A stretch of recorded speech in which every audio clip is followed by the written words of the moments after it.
Bangers and mash. The chimps are imps, there ain't no doubt. Bangers and mash. Bangers and mash. I ain't a kidding you, them two keep monkeying about, they do the Bangers and mash. Bangers and mash. All they want to do is have some fun. They've never meant to do no harm, but you can guarantee they'll upset the apple cart, no accidentally. Mash and bangers, clangers come about quite frequently. It's bangers and mash.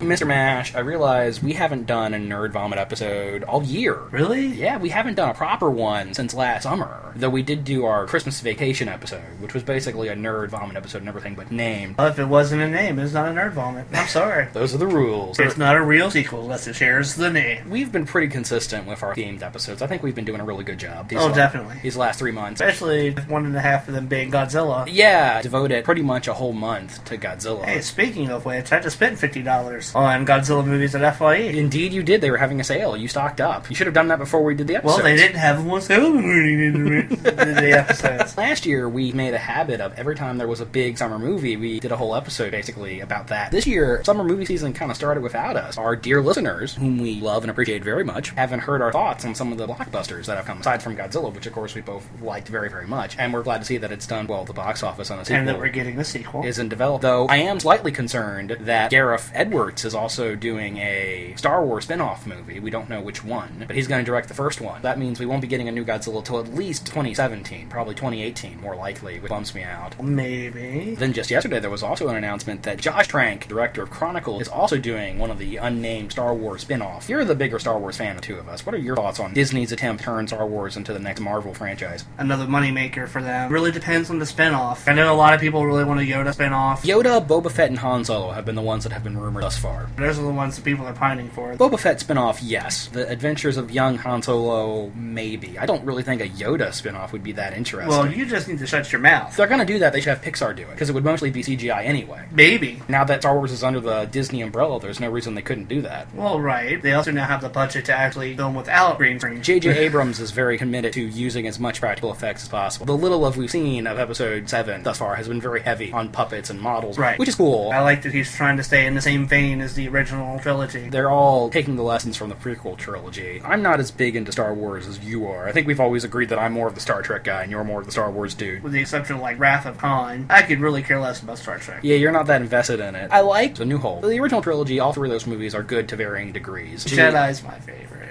Jedi is generally considered the worst of the three, so that surprises me. I like it. Ewoks do it for you, the little fuzzy teddy bears? And that's part of it. I'm not, like, in love with the Ewoks or anything, but I think I really like that contrast of primitive versus advanced. Though it would have been better if they'd gone with the original plan, which would have been a planet full of Wookiees. Oh, Kashyyyk.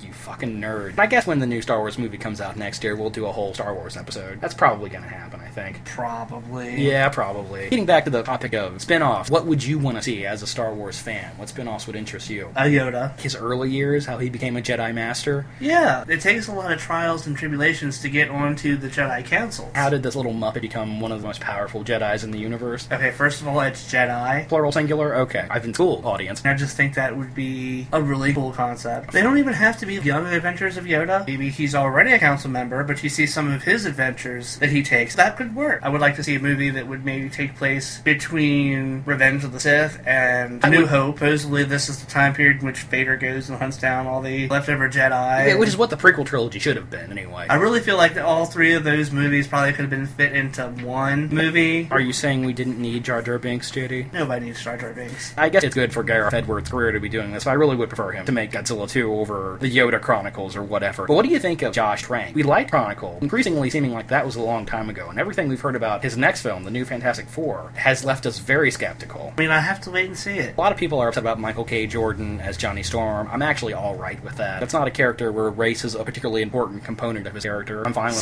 the Human Torch being black. The thing that bothers me is that they got a skinny British guy to play the Thing. That seems counterintuitive. He'll be CGI like the Hulk was. Of course. I can't remember the name of that actor. He was Tintin. He was in King Kong. I'm okay with him, but not as the Thing, man. That is the thing. How do you feel about that really young guy playing Mr. Fantastic? Well, they're all extremely young. He looks 12. I said this to you a month ago. I said I'm okay with getting wildly reinterpreted versions of comic characters on screen as long as we've had the iconic version first, which is why I don't give Man of Steel as much as other people do, because we have the Christopher Reeve Superman. That's the iconic Superman to me. And the Man of Steel is dark and gritty 90s anti-hero version of Superman. Basically, I'm okay with that movie existing. But we still haven't had our iconic Fantastic Four film. We don't hate the Tim Story Fantastic Four movies. They're kids' flicks. They're very, very goofy. The cast in them are mostly pretty bad, with a couple exceptions. They're decent popcorn flicks, but I don't think they're anybody's ideal Fantastic Four film.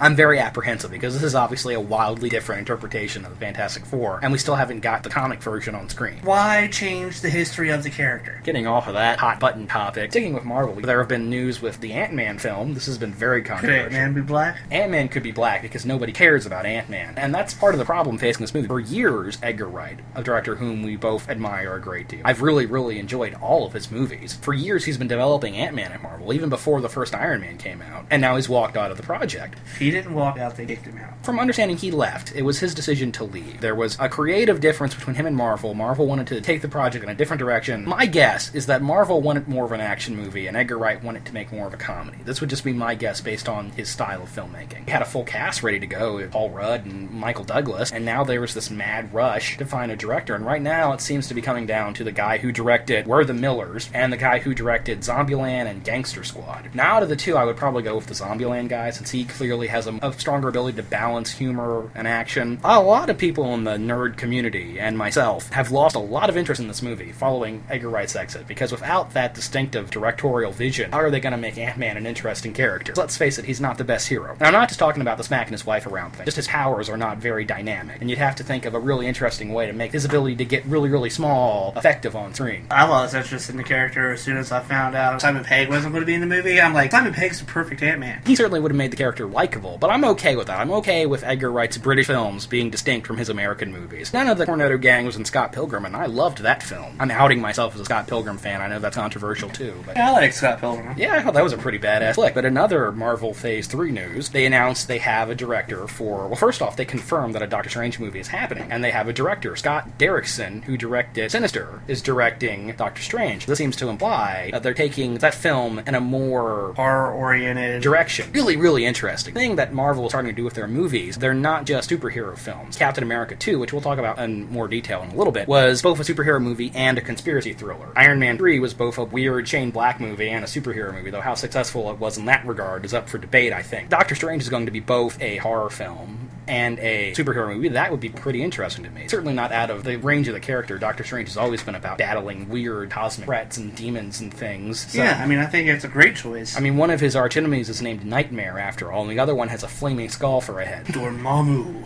The Dread Dormammu. Let's speculate a little bit. Speculate on the Doctor Strange movie, okay. Who do you think the villain's going to be? Would have to be Baron Mordo and Dormammu, right? Maybe. There really aren't any other... I mean, do you save Dormammu for the third movie? Dormammu's got to be in the background. He's got to be the guy pulling all the strings. There are other characters. Shuma Gorath.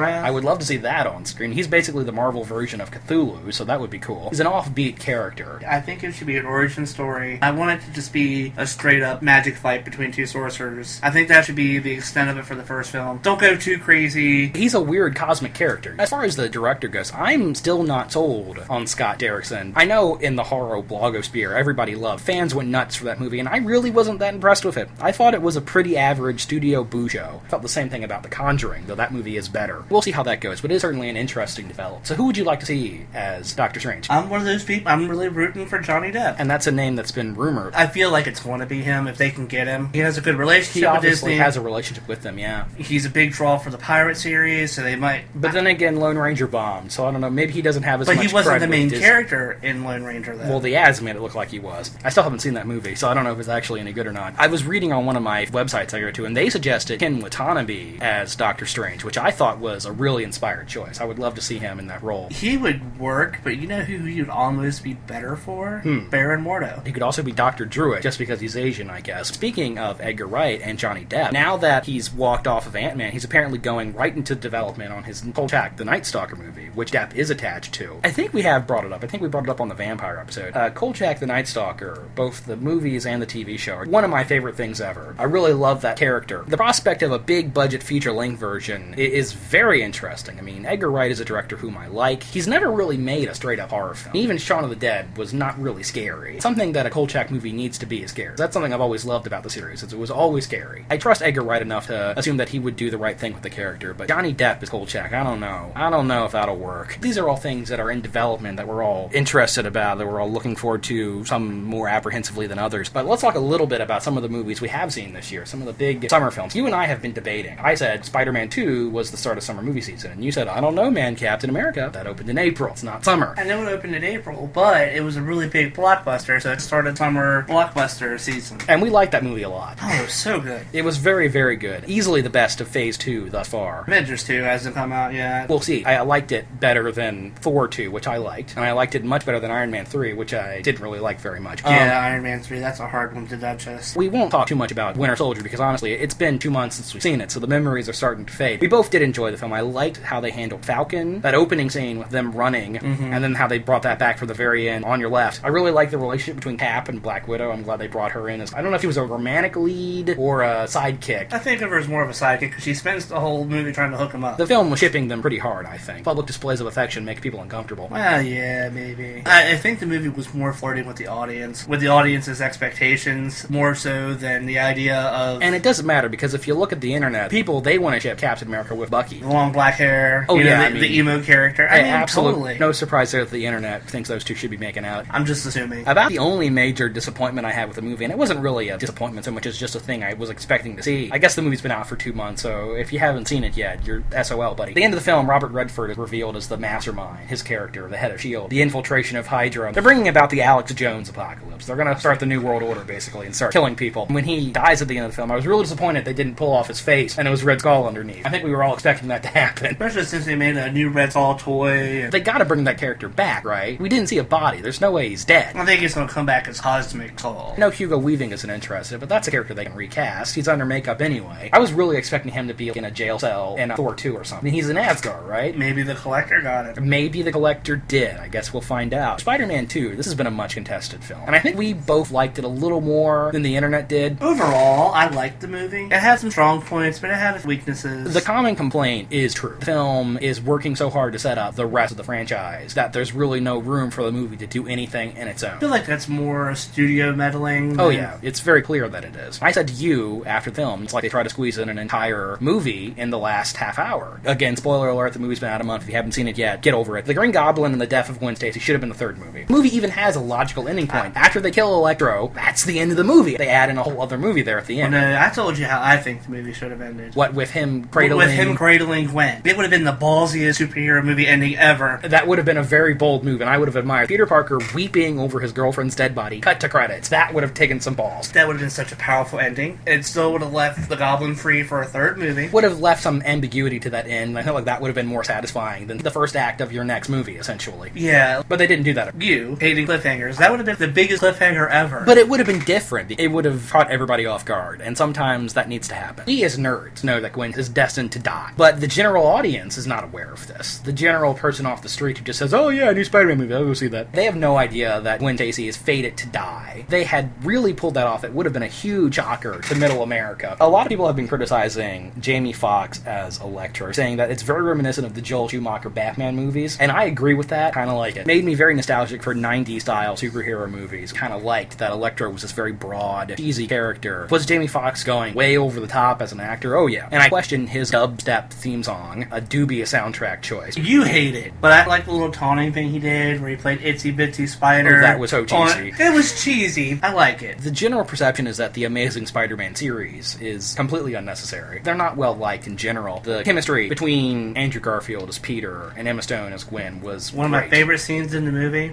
Is when they're in the closet? No. Okay. And he hurries up and webs her hand to the car, takes off running, and she yells, Peter! And she hurries up, covers her mouth. Stuff that you would expect to happen. One of the problems, now that Gwen is dead, one of the problems facing the future of the franchise is who are they going to find that's more charming than Emma Stone? No one. No one, exactly. Redheaded Emma Stone. Yeah, just bring her back. I mean, that would be the best thing to do. That opening action scene in this movie with Rhino and the armored truck, that was great. Andrew Garfield is a much better Peter Parker. The way Spider-Man moves and in the action sequences is like right out of the comic page. Definitely. His movements are very dynamic. I do agree that the second movie, screenplay-wise, had some problems. I even liked Dane DeHaan as as Harry Osborn. He's been getting some shit on the internet. I even liked that. I just wish Sony was not so eager to launch this film into a universe. Thanks, Marvel. Every company's got to have their own universe now. It was bound to happen eventually. Somebody was going to do it, and I'm glad Marvel's here to do it and do it right. Alright, well, moving on to the third Marvel movie we had this year, we also saw X-Men Days of Future Past. Now, I feel like we're a little split on this movie. I think you liked it way more than I did. This movie's a tough call. Days of Future Past. We won't spoil, since it's still in theaters. As a far-flung future conclusion to the original X-Men series, I felt like it was pretty satisfying. But as a sequel to First Class, it disappointed me. Probably. I can agree with that. The future scenes were pretty well done. Much better than I was anticipating. I really hate that they kill off a bunch of characters off screen. You couldn't pay them for a 5-minute scene. Oh, what, characters from First Class? Yes, Yeah. there are a lot of characters from that movie that do not return a line of dialogue. Or a wing. I had a problem with that, too. Hate how this movie sets Charles and Eric back to square one as far as their relationship goes. In the first movie, they start out as friends, things happen, in the climax, they come apart, and now they're enemies at the end of this movie is the exact same way. They start out with a united cause. At the climax of the movie, their ideologies cause them to split apart, and by the end of the film, they're rivals again. I will disagree with that. This movie set up the relationship that you see in the original X-Men movie. They've worked very, very hard to connect the First Class films with the original series, but in my mind, they still really haven't succeeded. They still feel like totally different universes. I'm not going to get into all the itty-bitty continuity minutia, but there's a lot of things that don't make sense. God, you're so pretentious. I've never denied that. This is a problem the entire X-Men series has, that they gotta get Wolverine in there. Wolverine's gotta be a main character. His role in the story was unneeded. I can agree with that. They take him entirely out of the finale. This is the biggest X-Men movie ever. Wolverine is the face of the franchise. He's gotta be in it. But the future stuff was pretty well done. A lot of people were worried that they were going to try and squeeze in too many new characters in this, and the movie handles that well. I was really surprised how it handled the plethora of characters. They split universes, and it worked. Yeah, and that was balanced well, actually. I was happy that Kitty had a bigger role than I was expecting. It was great to see her back one more time. I still am not sold on Jennifer Lawrence's Mystique. I still think she's miscast. And the fact that the entire emotional weight of the movie is dependent on her. Her post-Winter's Bones career choices have continued to baffle me. Whatever. There was a lot of controversy about Quicksilver. A lot of people felt like Fox put this character in the movie despite Marvel for using Quicksilver in Avengers 2. Unexpectedly, Quicksilver is one of the best parts of the movie. He's a really entertaining character. He adds a lot of levity to that middle section. Especially when he's running around the room and he pokes someone on the cheek. He runs around the room, he does all these things, and then he stops the bullets. That's the last thing he does. And then there was that wonderful little split-second line that was totally for the comic nerds when he rescues Magneto and he says, "So you can move metal with your mind." My mom knew a guy who could do that. Nobody else in the theater but us laughed. Overall, I liked the movie. Oh, I liked the movie, and too. I think you and I will have some disagreements on it, like we do with many movies we go to. It's a problematic film, but there are some very successful moments in it. Okay, so light spoiler talk. The ending of this film essentially retcons Last Stand totally out of existence. Which is a good thing. But it raises some perplexing questions. Did the Dark Phoenix still happen? Jean is still around, but she was drowned at the end of part 2. There's a movie missing. Maybe she didn't drown. The end credit scene is setting up Apocalypse. Leads us into our next X-Men movie. Well, I hope he's not that scrawny. I'm really afraid they'll do it wrong. Have they clarified, is this going to be a movie where Apocalypse is the villain, or is this going to be Age of Apocalypse? Because surely they would not do another alternate universe time travel story again for the next movie, would they? Probably not. What it'll be is it'll probably be Cable, or in this case, Wolverine. I know Fox wants to make an X-Force movie. It would make sense to introduce Cable in the next film. Oh, another Marvel casting news we didn't mention. In fact, you and I haven't even talked about this. Josh Brolin is Thanos. What do you think of that? I'm really hoping it's mocap. I really hope it's just voiceover. I picture his voice really working. I associate Josh Brolin, who I like, with movies like No Country for Old Men or, God forbid, Jonah Hex. In my brain, he always has a southern accent. I know he won't do that for Thanos. I could see it working. It's an interesting casting choice. James Spader as Ultron is not a casting decision I think anybody saw coming. But as soon as you think about it, it makes a lot of sense, doesn't it? Totally. James Spader is famous for playing characters that think they're smarter than everybody else, which is what Ultron does. Have we talked any about the Batmobile? Mm-mm. Oh god, alright. I don't want to spend too much time on Man of Steel 2 because frankly I'm tired of talking about it. But yes, of course, we know what the Batsuit looks like, we know what the Batmobile looks like, we know that the movie is called Batman v Superman, The Dawn of Justice. Yeah, but you're supposed to say Batman versus Superman. I don't know why they just didn't call the movie that, because that's what everybody's going to call it anyway. No, instead of having the S there, they just did V, period, Superman. Which is stupid. Okay. They should have ditched the cheesy tagline. They should have called it Dark Knight of Steel. I like the Batsuit. It looks pretty good. I like that it's going to be, at the very least, gray and black, if not blue and gray, keeping my expectations much in check for this film, and that's all I have to say about it. Do you think around Comic-Con we'll get to see Wonder Woman in the costume? They will probably wait until Comic-Con, though things leak before then. And you said to me after we saw the Batsuit, you said, I bet we're going to see the Wonder Woman outfit within the next 2 months. And I said, I bet you're right. They're definitely going to show it at Comic-Con. Oh, well, it's definitely going to be shown at Comic-Con. I would like to see it before then. What are some of the films coming out this summer that you were looking forward to? Or were looking forward to? We'll talk about that in a minute. Well, yeah, I know you disagree with me, but I'm looking forward to Transformers. Transformers? Yeah, Transformers. I'm sorry, the Dinobots got me. Damn you, Michael Bay. There goes more money I'm going to spend. That lured you into the theaters. That got me. Dinobots got me. I understand the Grimlock is breathing fire, and that is stupid. I also see a giant robot riding on a giant robot dinosaur, wielding a sword. How does that not appeal to you? It appeals to me. Fool me once, shame on me. Fool me twice, shame on you. Not going to get fooled again. Okay? I didn't see Transformers 3 in the theaters. I'm not going to see Part 4 in the theaters. And honestly, adding Mark Wahlberg to the mix is not enticing to me. It's like a Godzilla movie. No one cares about the humans. This summer started off really, really strongly. Hang on, I'm not done. Excuse me. And TMNT. Like, this summer started off really strong for me, and you had Spider-Man, you had Godzilla, you had X-Men. May was jam-packed full of stuff I wanted to see. There was nothing in June. I'm going to go see How to Train Your Dragon 2. I enjoyed the first one. I'm a fan of that series. I'll check that out. And then, obviously, you're excited for Transformers, which is an enthusiasm that I cannot share. In July, what do you think of Dawn of the Planet of the Apes? Or is it Rise? I can't remember. It's Dawn. It's Dawn.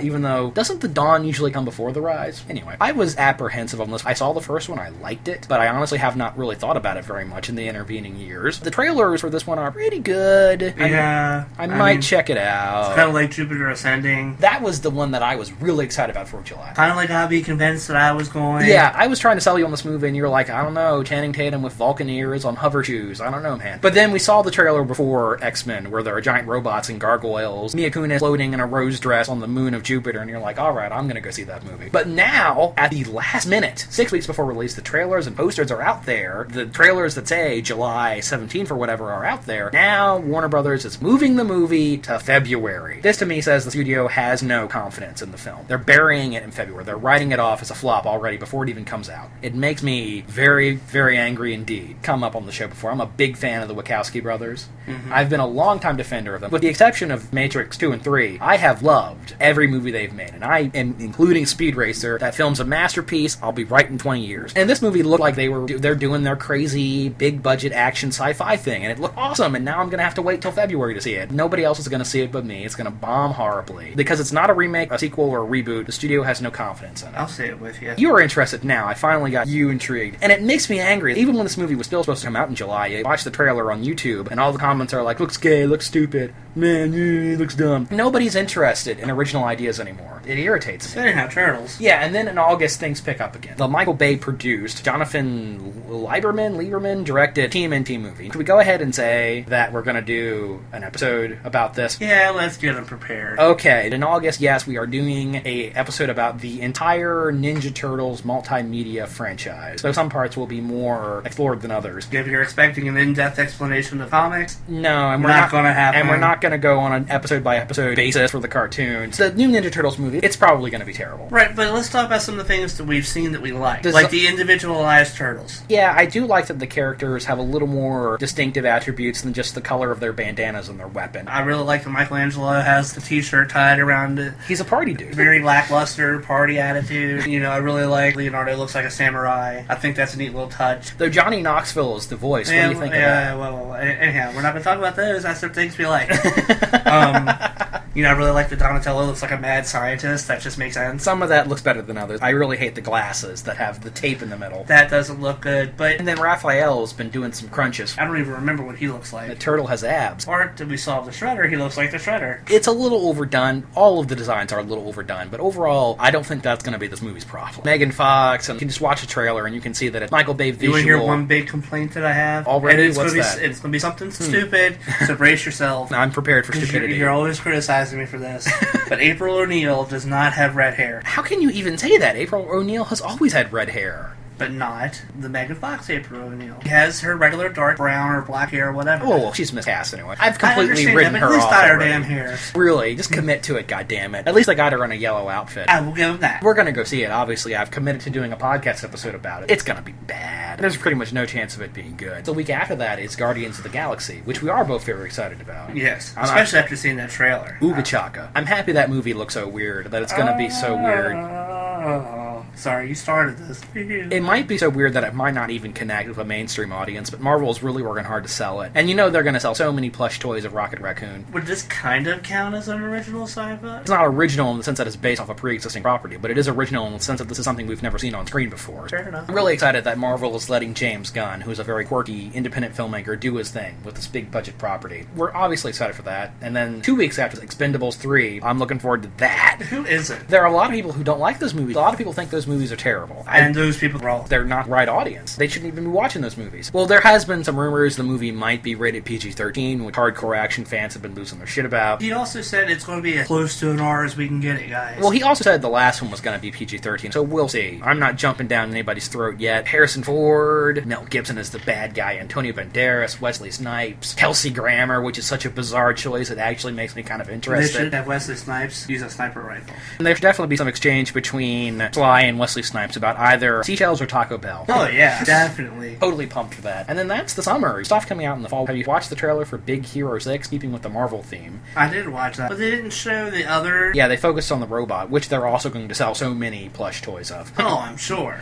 This is Wall-E meets The Incredibles vibe from that trailer. I want to wait until the trailer that shows all the heroes, Hammer Space Girl or whatever. Yeah. Honey Lemon is the magical girl character. I've actually read parts of Big Hero 6 comic, which is a lot of fun. Basically all the cliches about Japanese pop culture together. Kid genius and a giant robot and a giant monster and a magical girl. And I love that for their first Marvel cartoon, Disney picked a property that the majority of people have no preconceived notions of. Even I didn't know about Big Hero 6. Definitely a very obscure team. Interesting choice. So, what else do you want to talk about? The new Mortal Kombat got announced? Alright, you can go on about Mortal Kombat X. Yeah, Mortal Kombat X. There's a trailer out. It looks pretty good. The characters running towards each other, which would suggest they're bringing the run button back. Apparently running is a thing the characters couldn't do before. Mortal Kombat is not a franchise I have really any investment in. That's been your thing. And when they get around to making Darkstalkers 4, call me, okay? I want that fighting game, what's it called, that has all the slasher movie characters in it. Terror Drone? I want Terror Drone to be a real thing. Why haven't they ever done Movie Maniacs, the video game? Obviously, licensing issues, right? They would make so much money. Get the characters to do the voice work? Most of those characters don't even talk. True. They don't even grunt half the time. As long as I've been a fan of the 80s horror films, I've wanted to see a fighting game. I know it's something that you and I and other friends of ours, yes, we have other friends, I did it out, but this is what their special moves would be, and their stages and their fatalities You have and a shit. computer. Yeah, I do. Who wouldn't want to play a video game where you could play as Jason and Freddy and Leatherface and Michael Myers and Chucky and Pinhead, other characters, but those are the important ones. Tall Man too, I guess. Ash would have to be in there. And then I would probably sprinkle in a bunch of other really obscure slasher characters. Other people wouldn't care as much about them. It would have to be the all-inclusive, right? At the very least, you would have to get Handyman and Pumpkinhead in there. You have to get a Deadite in there. I know Ash One is of his special moves should be able to summon some Deadites. Or each time he summons it, it's a different one. Sure, in the movie. they've never done that. They have to stay in the territory of fan game. The The Headless studios. Horseman. Maybe he's kind of a slasher type character. The two Angelas, I think, would have to be in there personally. Well, at least the Angela from Night of the Demon. More so Mimi Kincaid. We'll get Mimi Kincaid in a video You game. just want to get Mimi McCade. Well, I mean, hey. Since you're offered. You know, I've seen some movies here of late. 2014 has been a pretty good year for cinema thus far. I've seen a number of films I've really enjoyed. Obviously, Godzilla I loved. Captain America 2 was very good. I saw a film that I'm not going to talk about today because it will come up again come January. But The Double, the new Richard Ayoade film, was excellent. And then there are some movies I've seen that we won't be talking about at the Phantom Awards that I figure I would mention. I saw a movie called Blue Ruin. This is an independent film. There's no famous people on it. A deconstruction of the vigilante genre. What if a normal guy decided he wanted to do the Charles Bronson Death Wish thing? Premise of the film, this man is living as a homeless person. When the news comes to him that the man who murdered his parents has gotten out of jail. And he decides that he's going to kill this guy. He proceeds to do so. It's not a spoiler to say that. It happens in the first 20 minutes. And actually the movie is about the fallout of that, especially when the murdered man's family comes for their revenge. And it's a really intense film. It's an interesting film. It's a darkly funny movie that it really does take the cliches of the vigilante movie genre and completely rewrites them. And this is what would happen if you put a person who has no experience killing people in the scenario. Definitely check out Blue Ruin. Really like that a lot. I saw a film called The Dirties, which is a very interesting movie. It's a found footage film, sort of. It's about two kids in high school, two movie nerds. They get bullied constantly. And the one friend, Owen, says, we should bring some guns and shoot these kids, under the pretense of that's what our movie will be about. And the other friend doesn't really seem to take him serious when he says this. As the film goes on, it's evident that Owen is very serious about doing this. Film done in the found footage style, but it's not actually, in my opinion, a found footage film because they never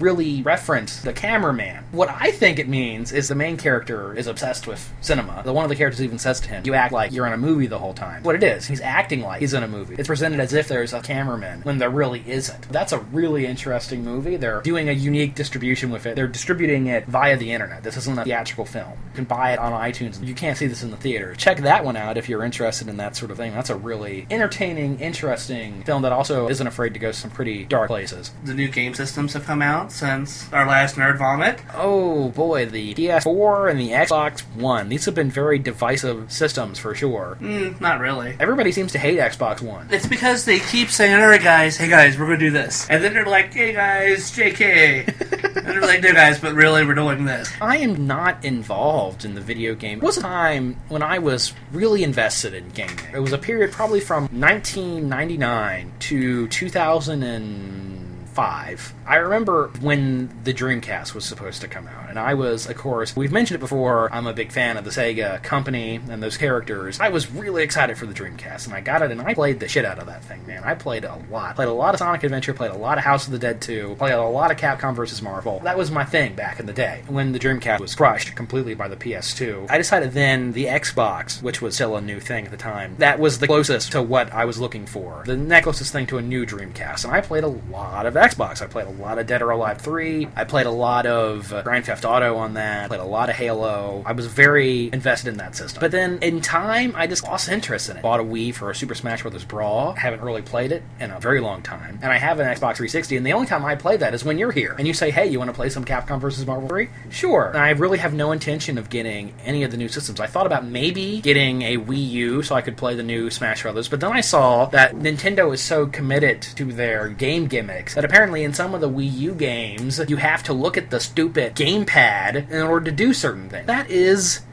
dumb. Why would I look at the stupid little screen in front of me when there's a big screen over there? I don't understand what advantages that has over just a regular freaking controller. Nintendo really needs to stop fucking around with stupid gimmick controllers, especially since now they say you can hook a classic controller into the Wii U. You can buy a thing that you can hook up even a GameCube controller. Okay, well then why do I ever need to use the gamepad ever? Well, something you gotta remember with the gamepad, but what it would be is a loot system or whatever. Your inventory system would be on the gamepad, so you don't have to bring it up on the game. When we're playing Diablo 3, I'll use this as an example. We've been playing a lot of. Playing Diablo 3 and you get a new piece of armor and you have to pause the game, bring up the menu. Instead of that, your inventory screen would be like right on the small screen. I am perfectly okay with pausing the game to look at my inventory. I know, but there's people that don't want to do. That's what I'm trying to get you to understand. The world does not revolve around you. I don't really see any advantage. It's technology moving forward to suit people that actually want the technology. Okay, well, I personally... Not someone that lives in the Stone Age. I don't live in the Stone Age. It took me 5 years to get you to upgrade to Blu-ray. I upgraded to Blu-ray when there was enough of a Blu-ray library that upgrading would be worth it. That is not an excuse. Well, you see, the thing with me, Format JD, is... Okay, I'm not going to get into this. Within 2 years of that, there was a library. Just refused to admit it. I am very against touchscreen technology, and I hated that that's where everything's headed. Call me a stick in the mud, call me technophobe, whatever. I hate that stupid touchscreen bullshit. I hate that all websites are being redesigned to look good on phones. If I want to look at a website, I want to look it up on my computer like a grown-up instead of using a stupid little touchpad toy. We just lost some viewers. You need to understand, though, these little toys that you're talking about aren't little toys. They're handheld computers. From the beginning, I have been against using a phone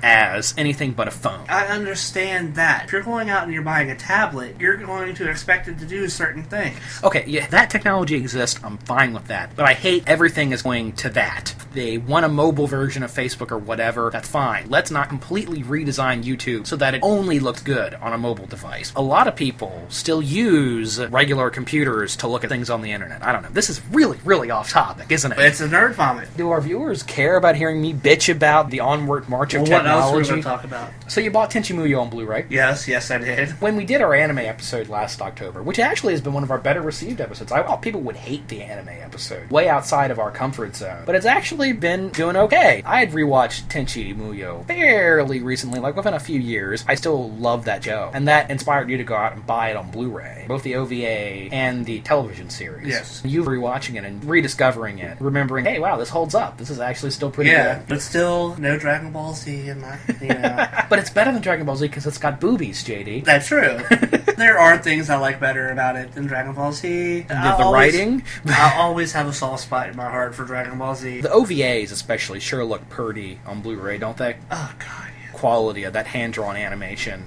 Yeah. I really need to buy that. I've got a birthday coming up, so maybe I'll... Speaking of things, how about a personal announcement from me? From time to time on the show, I've mentioned that I write things. I have a blog that I update pretty regularly, and other endeavors that I'm involved in. Listeners, this is big news for me. I have a book coming out. I've written a collection of short stories, 18 short stories, and it will be available for download off of Amazon Kindle Marketplace and other ebook distributors by the end of June, hopefully. The book is called Last of the Monster Kids. It's a collection of 18 stories in the horror, monster, and fantastique genre. Some of the stories are funny, some of them are scary, some of them are poignant. I try to cover the entire spectrum of the genre. It's got a werewolf story in it, it's got a vampire story in it, it's got a sea monster story in it. I get a lot of the bases, I think. I'm both very excited because this has been my lifelong dream, and at the same time I am utterly terrified because there's always this thought in the back of my head about what if everyone hates it? What if nobody buys it? In order to get people to buy the book, we're working really hard to get some interviews, to get some views out. I'm sending out review requests now. Hey, if our listeners have any suggestions on that front, any websites they want to suggest, or if any of our listeners run like a website that reviews literature, send me that information. Absolutely, guys. Which is why this month we're taking it a little easy as far as episode themes go. We ourselves have a lot of busy things going on. When we get to July, we're going to be back on track with theme episodes, and we have some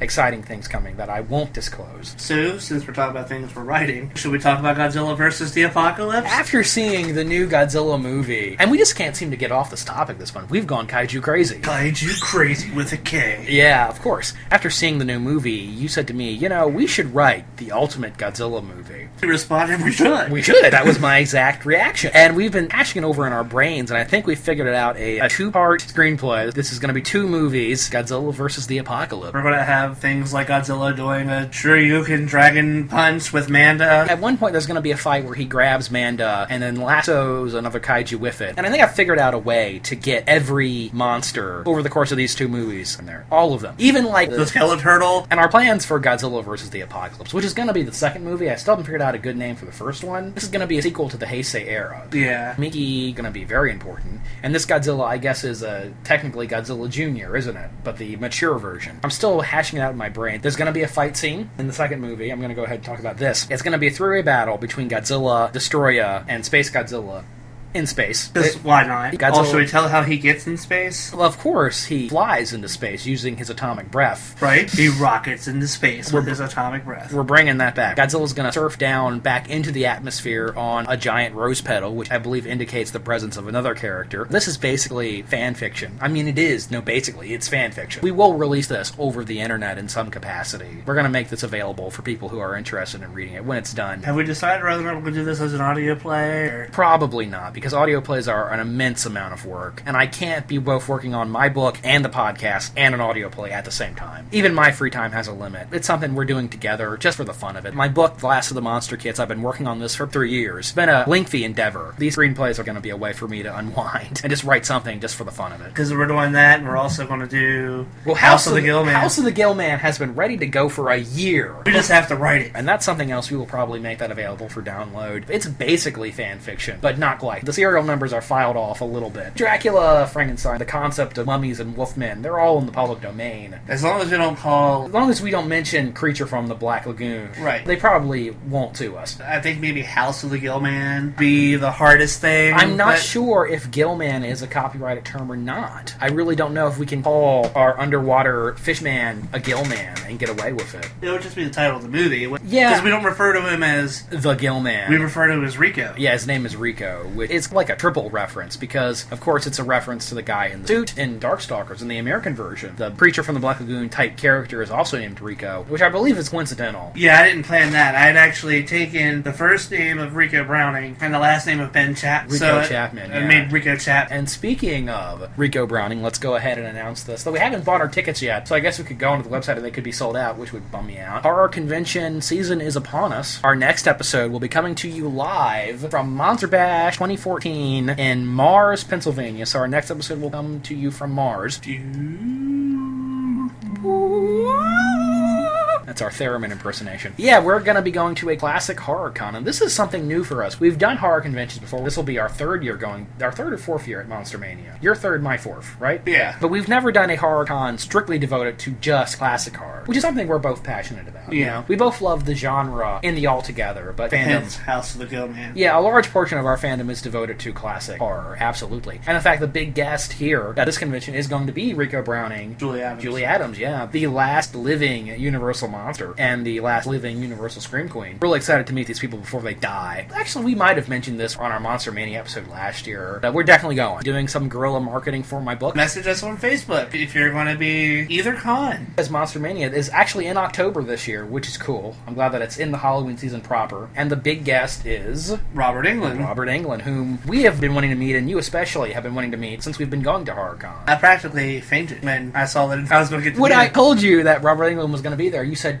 no, and pushed me. Like, don't fucking kid about that, man.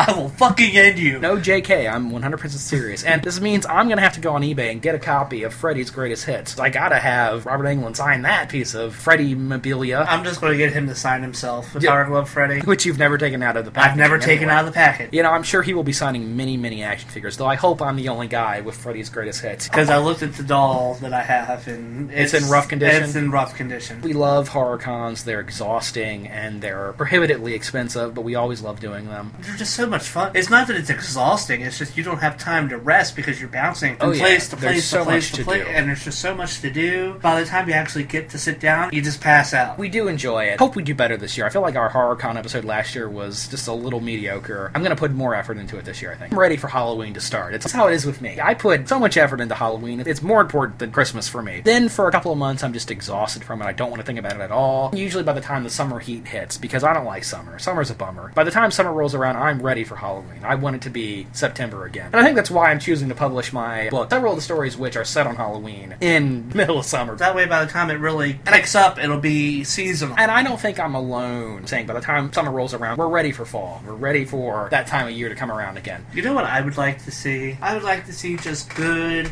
old-fashioned 80s horror motif return. We were starting to see kind of a horror renaissance there in the early 2000s. There was a revived interest in the genre. And then it's like all of a sudden we're ashamed of it again. Horror isn't big money currently. Back in the 80s, man, it big. Well, there was a new Most movie. of it was entertaining. There was a new horror film every week. Not good, but entertaining. Not necessarily good in the strictest sense.